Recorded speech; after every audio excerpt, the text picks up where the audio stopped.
What's going on, guys? This is Miasin and welcome to the OCG Metagame Breakdown number 0 featuring 196 top performing decks from 33 tournaments that were held in Japan, mainland China, Taiwan during 2 weeks right after the ban list. So this is a pretty fat, gigantic, obese pizza or pie chart. This is going to be very juicy and very delicious. So let's get right into it as soon as I asked you guys to like and subscribe and also check me out on Twitch and Instagram. And now let's get right into it. Alrighty, so the number 1 best deck is Branded Despia in the OCG right now, directly followed by Eldritch 11.2%, and then obviously Brave 10, he's super close, so 20 and 22, but Branded Despia with 37, but percentage-wise, it's not that big of a gap, because, again, 196 top-performing decks is definitely one really representative sample size, so things are not going to be changing that much in the upcoming weeks, or maybe they are, but not in a drastic manner. I think Branded Despia is probably going to be kind of stabilizing itself as the number 1 best deck. That's at least what I think, because Branded Fusion is just the new Fusion Destiny kind of. It's so good, and you don't have to play as many bricks as well, so I like it quite a lot. And then Flunderies right after Tri-Brigade Lyrilla, Sky Striker, Brave Virtual World, Sword Soul. Definitely a huge fall from grace. It was so much better before. It was actually better than all those decks, but it got a slight nerf, so that's why it's not as good. And yeah, Marincess, I don't know if this is with Brave or not, but whatever. Salamangreat, interesting, definitely getting better. Drytron, wow, Salamangreat over Drytron. Yeah, very interesting. I don't know what Drytron really suffers against, but I don't know, it looks really freaking good in the OCG, so I would actually classify it as probably in the top 5 best decks, but definitely not like down here, so yeah. Adamancipator, Spiral, Adignister, Kaiju Luna, every single time. Phantom Knight, this deck got the axe. It literally just got one of the biggest nerfs ever. It's so unplayable now. I really would recommend literally everybody to stay very far away from Phantom Knight. With Fusion Destiny banned,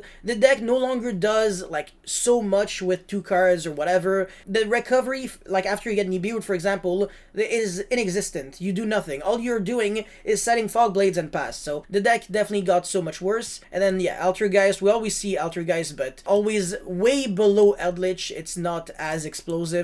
And then DDD, Endymion, Magician, Megalith, Prank Kids, Shadal, Branded Cyber Dragon. I really hope that we're going to see this more in the upcoming weeks. Branded Infernoid, also very interesting. Branded Thunder Dragon, literally any theme that benefits off of fusion summoning is going to be quite happy with that. Branded Zombie, I'm not sure about the synergy, but whatever. Brave, Branded Lyrilusk, Ancient Warrior, Tri-Brigade, that's a huge mouthful. What the frick is this? Probably a 60 card deck. I can't believe, I really don't think you can fit in all these engines in 40 cards, so yeah, 60 card probably, 60 card combo heavy as well, probably makes a lot of negates going first. And then Brave 3-axis Synchro, oh, there was another 3-axis deck, by the way, it was the Brave Tenyi, and in case you're wondering, Brave Tenyi, what it is, it's a deck that doesn't actually exist in the TCG, because it plays Dengalong, a card that we simply do not have, but yeah, 3-axis Brave Tenyi, no idea what the frick they're doing with that strategy, maybe like Cherubini Turbo, but I'm very confused. Anyways, Charmer, what the heck? How did the guy manage to top with freaking Charmer, man? And then Dinosaur, Dragon Mage, Dragon Link, Hero, Orcus, Speedroid, Zephyra. It's actually funny because these decks, like pretty much all of these, they used to be so much better, and now some random ass decks are just like crushing them. Like Spiral used to be like almost table 500 in the OCG, even though they have quite a lot of good Spiral cards. And in case you're wondering, yes, Spirals are banned in the TCG for remote duels, and even outside of remote duels they're not great. But yeah, in remote duels you can't use cards that actually just like allow you to look at your opponent's deck without your opponent knowing. So like, yeah, look at my cards, bro. Yeah, oh, you want to place them like, oh, I trust you, bro. Nah, very sussy. But yeah, anyways, Branded Despia is the number 1 best deck, so here is the deck list. So Aquamancer and Rite of Aramesia both took a hit to 2, so the engine is just less consistent now, but it's still worth playing because the Wandering Griffin Rider allows to resolve that Branded Fusion through an Ash, so it definitely still is a good engine. It's not enough to make your deck win, so your deck still has to be very good on its own, and this is actually Branded Despia Brave now. You play a lot of normal summons, so it does clash with the Aquamancer, well, the Rite of Aramesia rather, that's the card that prevents your normal summon effects from popping off. So sometimes you actually have to make concessions where, like, do I go for the Brave package play, or do I go for, you know, normal summon a Lubert effect, because that wouldn't work, unfortunately. Well, or fortunately, if you're playing against this deck. Otherwise, this deck would be, like, way too good. Imagine, oh my god. Yeah. Crossout Designator at 1. There is a huge difference between 1 and 3 Crossout Designator, because people are still committing to those extra hand traps just to stop whatever Maxi Ash. So yeah, look at what people are going, like, they're willing to go so far just to negate Maxi. So yeah, 3 Ash, 2 Call by the Grave, 1 Cross Out, etc. So quite a lot. And then Foolish Burial can Foolish for the Tragedy, and the Aquamancer to get your Brave token strategy going. Branded Opening is really good with the Rite of Aramesia, because the Aluber that you're summoning, obviously it's a special summon, so it is completely unaffected by the condition of you cannot use the effect of normal summon monsters during the turn you activate, or rather use the Rite of Aramesia, whatever.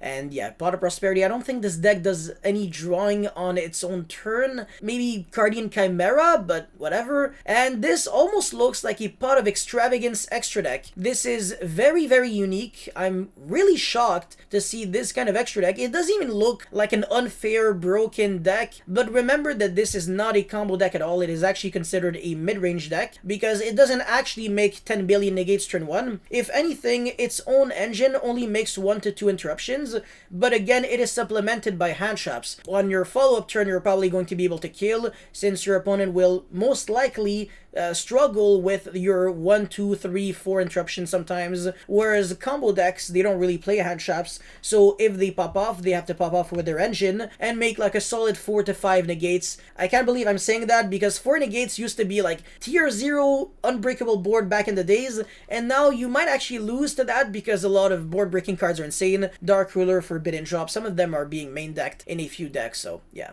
Anyways, the extra deck, I'm actually extremely shocked to see that this guy is actually side-decking the Dimension Shifter, because, I don't know, I feel like your deck kind of really likes the graveyard, but whatever, I guess it makes sense if it works. If it works, I'm not really good with Branded Despia, so I can't really tell. Alright, Eldritch now, this is going to be super spicy. You can do a lot with the Branded package in Eldritch. You can Foolish for Eldritch the Golden Lord, which already kind of gives you a nice edge. You can pretty much kill your opponent almost immediately. Yes, I'm pretty sure immediately with a Branded Fusion, since you get to Foolish for a card that pretty much revives back itself with 35, so that's kind of violent.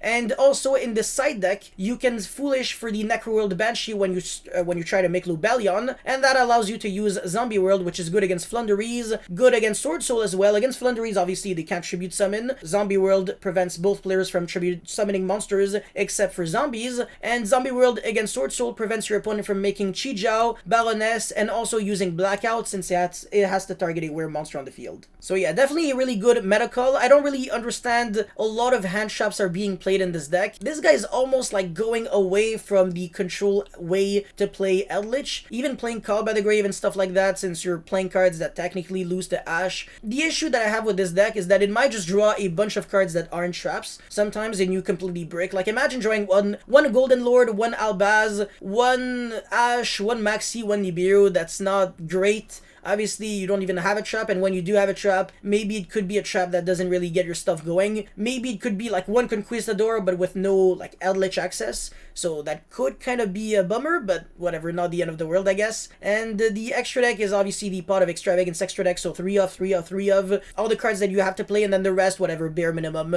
2 Gustav Max, not even Zeus anymore, he doesn't even care. And then Link Spider, double Vampire Sucker, Anaconda, and also no rank 5, no Tyra's Keeper of Genesis, which was the really interesting tag that we used to see. And in case you were wondering how popular this deck is, it's basically half of the Eldritch decks are playing with the Branded Fusion package. Anyways, last and definitely not least, I'm not going to go into this one too much in detail, because too many cards are banned in the TCG, such as Danglong, O-Lion, Jet Synchron, and Galaxy Tomahawk. Holy freaking crap.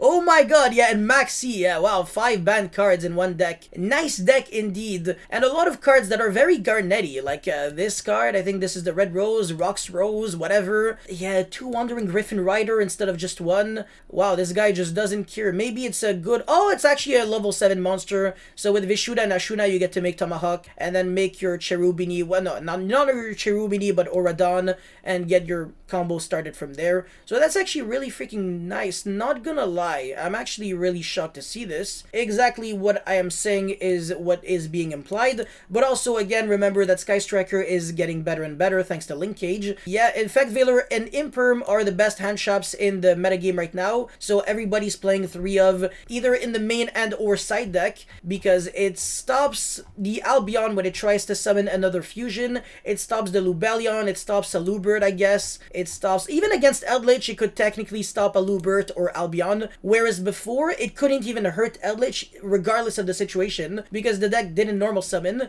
And the only monster that you summon is a monster that doesn't really get Veilered, like Eldritch. There's nothing to Veiler, so...